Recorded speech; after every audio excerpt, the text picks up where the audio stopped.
Hello வணக்கம் and welcome to cricket Indians Tamil channel. இந்த வீடியோவில் நம்ம அதை பற்றி பார்க்க போகிறோம் அப்படின்னா ஐபிஎல் 2025 ஆப்ஷன் ஹர்திக் பாண்டியாவை ரீடைன் பண்ணுறது அப்படிங்கிறது ரொம்ப தப்பு அப்படிங்கிற மாதிரி நிறைய விஷயங்கள் வந்துட்டு நிறைய சேனல்ஸில் பேசிகிட்டு இருக்காங்க. ஈவன் எக்ஸ்பர்ட்ஸே வந்து பார்த்தீங்கன்னா என்ன சொல்லியிருக்காங்க அப்படின்னா, ஸோ இப்போ ரோஹித் சர்மா 18 crores ஒர்த்தான பிளேயரா அப்படின்னு கேட்டால் கிடையாது. ரோஹித் சர்மா ஃபஸ்ட் ட்ரெஷனாக பண்ணக்கூடாதுன்னு முகமது கைஃபில் ஆரம்பித்து ஆகாஷ் சோப்ரா வரைக்கும் சொல்லியிருக்காங்க. இந்த வீடியோவில் நம்ம வந்து ரெண்டாக பிரித்து ரெண்டு விஷயத்தை டிஸ்கஸ் பண்ண போகிறோம்.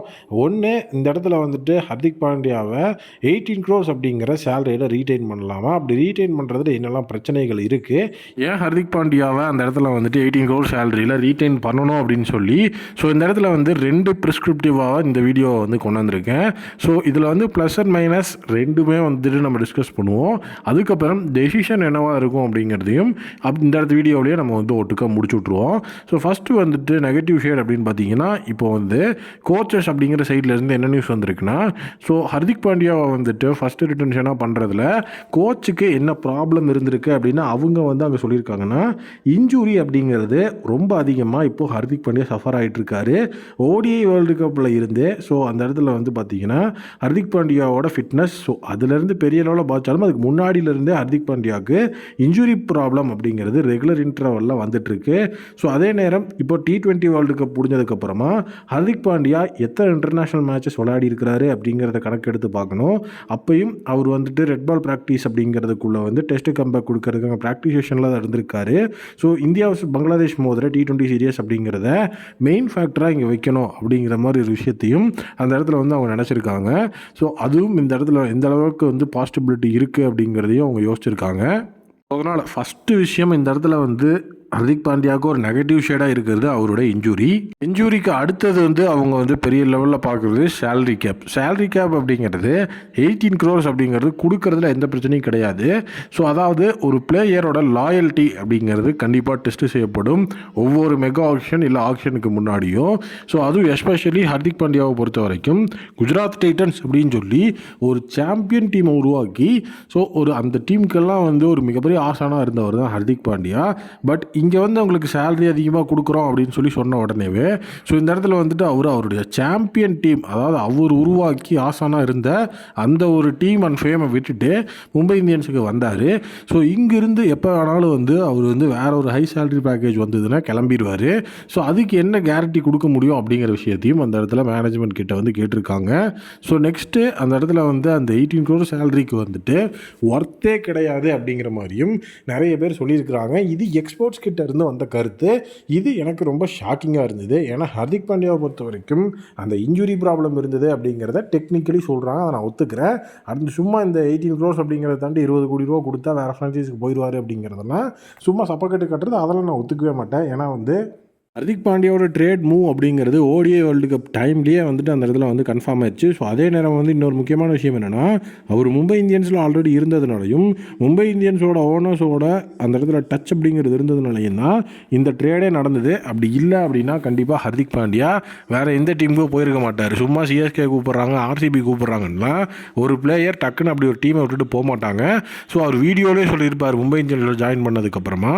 ஈவன் நீங்கள் வந்து அந்த ஒரு விஷயத்தை யோசிச்சு பார்த்தீங்கன்னா உங்களுக்கே தெரிஞ்சிருக்கும். ஸோ ஹர்திக் பாண்டியா கேப்டன்சி எடுக்கும்போதே ஸோ அதில் எவ்வளோ கான்ட்ரவர்சிஸ் இருந்தது அப்படின்னு சொல்லி லாஸ்ட் சீசன் ஃபுல்லாகவும் நீங்கள் பார்த்துருந்தீங்கன்னா அவ்வளோ கான்ட்ரவர்சிஸ் இருந்தும் ஒரு இடத்துல கூட அந்த இடத்துல வந்து ஹர்திக் பாண்டியா ஒரு கோபத்தையோ எதையுமே வந்து காட்டவே இல்லை. T20 வேர்ல்டு கப்பில் போய் அவ்வளோ விஷயத்தை வச்சும் ஒரு ஃபேன்ஸ் அப்படிங்கிறது பெரிய லெவல் இல்லாமல் வந்து பர்ஃபார்ம் பண்ணி இந்தியாவுக்கு T20 வேர்ல்டு கப்பை வாங்கி கொடுத்தாரு. இன்னொன்று அந்த மாதிரி வந்து ஒரு பவுலிங் பேட்டிங்னு எல்லாத்துலேயுமே மாஸ் காட்டுற ஒரு பேஸ் ஆல்ரவுண்டர் அப்படின்னு சொல்லி இந்தியாவுக்கு இப்போது எக்ஸ்பீரியன்ஸ் லெவலில் வந்து ஹையாக இருக்காங்களான்னா எந்த ஒரு பிளேயரும் இல்லை, none other than Hardik Pandya. ஏன்னா வந்து நீங்கள் ஸ்பின் பவுலிங் போட்டு ஆல்ரவுண்டராக வந்து பர்ஃபார்ம் பண்ணுறதுக்கு ஜடேஜாக்கு அடுத்து அக்ஷர் பட்டேல் அப்படின்னு சொல்லி அங்கே கொத்து ஆள் இருக்குது.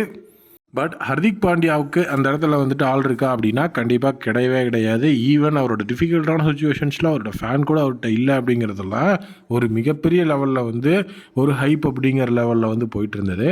ஸோ நெகட்டிவ் ஷேட் அப்படின்னு வந்து பார்க்கும்போது ஒன்று வந்து அவரோட இன்ஜுரி, இன்னொன்று சேலரி அப்படிங்கிறது, இன்னொன்று லாயல்ட்டி அப்படிங்கிறது. ஸோ இப்போது ஏன் ரீடைன் பண்ணணும் அப்படின்னு வந்துட்டு ஒரு விஷயத்தை நீங்கள் எடுத்து வச்சு யோசிச்சிங்க அப்படின்னா, நான் ஃபஸ்ட்டு சொன்ன விஷயந்தான். அதாவது வந்து ஃபஸ்ட்டு இந்த இடத்துல வந்துட்டு ஹர்திக் பாண்டியா ஒருத்தர் தான் ரீப்ளேஸ்மெண்ட்டு, வேறு யாருமே கிடையாது. நீங்கள் ஹர்திக் பாண்டியாவை எடுத்து வச்சிங்கன்னா, ஈவன் வந்துட்டு ஹர்திக் பாண்டியா மும்பையிலேருந்து வெளியேறி ஜிடிக்கு போனதுக்கப்புறம் கூட, ஸோ மும்பையால் வந்து ஹர்திக் பாண்டியா லெவலுக்கு வந்து ஒரு ஆல்ரவுண்டர் எடுத்து ட்ரெயின் பண்ண முடிஞ்சதுனா கிடையாது.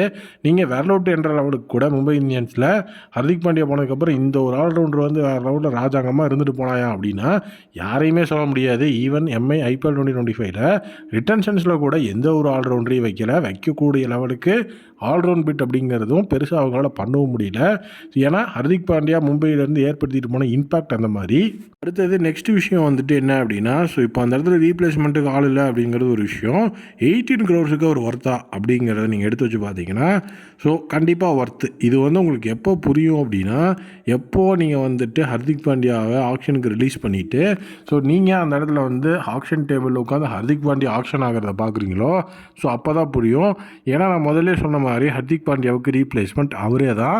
ஸோ அப்படிப்பட்ட ஒரு ஒன் டயர் பிளேயரை கொண்டு போய் நீங்கள் அங்கே ஆக்ஷனில் விட்டிங்கன்னா, எனக்கு வேணும் உனக்கு வேணும்னு அடிச்சுக்கிட்டே, ஸோ கண்டிப்பாக 18 crores மேலேயே அவரை பிட் பண்ணி எடுக்கிறதுக்கெலாம் ஆள் அங்கே ரெடியாக இருக்கும். ஸோ அந்த ஒரு தவறு அப்படிங்கிறது பண்ணக்கூடாது. அதாவது நீங்கள் வந்து ஃபஸ்ட் டென்ஷன் பண்ணுங்கள், பண்ணாமல் போங்க, அதெல்லாம் வந்து அடுத்த விஷயம். பட் ஆனால் அவர் 18 crores ஒர்த்து கிடையாது அப்படின்னு சொல்கிறதெல்லாம் இங்கே வந்து ரொம்ப வந்துட்டு அதிகமான விஷயம். ஏன்னா கண்டிப்பாக அதாவது நீங்கள் ஃபஸ்ட் விஷயம் என்னென்னா, 2 வருஷத்துக்கு முன்னாடி புது டீம் வர்றப்பவே வந்து லக்னோ ஜிடி அப்படின்னு 3 பேரை டிராஃப்ட் பண்ணிக்கலான்னு ஒரு ரூல் கொண்டு வந்தாங்க. ஸோ அப்போது ஜிடிக்கு டிராஃப்ட் ஆன பிளேயர் தான் ஹர்திக் பாண்டியா. அவருங்க நினச்சிருந்தா புது டீம் யாரை வேணாலும் எடுத்து கேப்டனாக போட்டிருக்க முடியும். ஈவன் கேப்டன் எக்ஸ்பீரியன்ஸ் அப்படிங்கிறது இருந்த எத்தனையோ பிளேயர்ஸ் இருந்தாங்க அந்த டைம்லலாம். ஈவன் ஸ்ரேயஸ் ஐயர் அந்த மாதிரியான பிளேயர்ஸ்லாம் இருந்துமே, ஸோ அந்த இடத்துல வந்து அவங்க ஹர்திக் பாண்டியா கேப்டன்ஸ் எக்ஸ்பீரியன்ஸே இல்லாத ஒரு பிளேயர் அவங்க ஏன் சூஸ் பண்ணாங்கன்னா, அந்த லெவலில் ஒரு ஆல்ரவுண்டர் அப்படிங்கிறது இதுக்கப்புறம் எப்படி இருப்பாங்க, இதுக்கப்புறம் வரப்போகிறது கிடையாது அப்படிங்கிற மாதிரிலாம் அவங்களுக்கு ஆல்ரெடி தெரிஞ்சிருச்சு. ஸோ அதனால தான் அந்த இடத்துல ஹர்திக் பாண்டியாவை சூஸ் பண்ணியிருக்காங்க.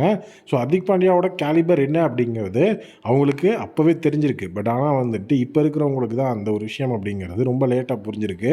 ஹர்திக் பாண்டியாவோட அந்த ஒரு ரிட்டன்ஷன் ப்ராப்ளம் அப்படிங்கிறது சேலரி கேப் அப்படிங்கிறது கிடையாது, மும்பை இந்தியன்ஸ்குள்ளே நடக்கிற ப்ராப்ளம் தான் அது. ஹர்திக் பாண்டியாவுக்கும் அந்த ப்ராப்ளமுக்கும் எந்த சம்மந்தமும் கிடையாது. இன்னொரு விஷயம் என்ன சொல்லுவாங்கன்னா, ஹர்திக் பாண்டியா பணம் கொடுக்குறேன்னு சொன்னதுனால தான் வந்தார்.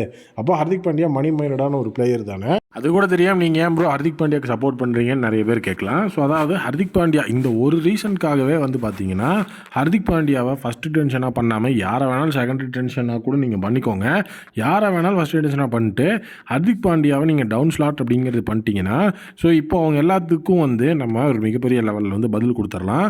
லைக் என்ன அப்படின்னா, கண்டிப்பாக வந்து ஃபஸ்ட் ரிட்டன்ஷன் தான் எனக்கு வேணும் அப்படின்னு சொல்லி, இஃப் சப்போஸ் இப்போ வந்து டெக்னிக்கல் ஆஸ்பெக்ட் என்ன ஆயிடுச்சுன்னா, Hardik Pandya first retention franchise மூலிமா ஆனால் கூட ஹர்திக் பாண்டியாவே டிமாண்ட் பண்ணி தான் வந்துட்டு அந்த இடத்துல ஃபஸ்ட் ரிட்டன்ஷன் ஆகிட்டார். இதுக்கும் ஃப்ரான்ச்சைஸுக்கும் சம்மந்தம் இல்லை, அவர் எனக்கு காசு வேணும் அப்படிங்கிறதுக்காக தான் ஃபஸ்ட் ரிட்டன்ஷன் கேட்டு வாங்கியிருக்கிறாருன்னு சொல்கிற லெவலுக்கு போயிடுச்சு. ஸோ அதனால் ஒரு செகண்ட் ரிட்டன்ஷன் ஆனால் கண்டிப்பாக இந்த ஒரு விஷயத்தை வந்து உடச்சி நமக்கு பேசுகிறதுக்கு ஒரு வாய்ப்பு இருக்குது. அது எம்ஐ மேனேஜ்மெண்ட் கையில் தான் இருக்குது. அதே நேரம் இந்த ஒரு விஷயத்தை பற்றி டிஸ்கஸ் பண்ணுறதுக்கு மீட்டிங் அப்படிங்கிற விஷயத்தையும் அவங்க வந்து கொண்டு வந்திருக்காங்க. ஸோ இந்த வீடியோவில் வந்துட்டு நம்மளுடைய ஃபாஸ் அண்ட் நெகட்டிவ்ஸ் எல்லாத்தையுமே வந்து பேசியிருக்கோம். ஸோ நீங்கள் என்ன நினைக்கிறீங்க, உங்களுடைய ஒப்பீனியன் என்ன அப்படிங்கிறத கமெண்ட் செக்ஷனில் மறக்காமல் கமெண்ட் பண்ணுங்கள். ஒரே ஒரு விஷயம் தான், ஹர்திக் பாண்டியா ரிலீஸ் ஆனால் அவரை மாதிரி ஒரு ஆல்ரவுண்டர் கண்டிப்பாக மும்பை கிடைக்கிறதுக்கு சான்ஸே இல்லை அப்படிங்கிறது தான் என்னுடைய எண்ட் பாயிண்ட். நீங்கள் என்ன நினைக்கிறீங்கன்னு தான் சொல்லணும். Thank you, take care and bye bye.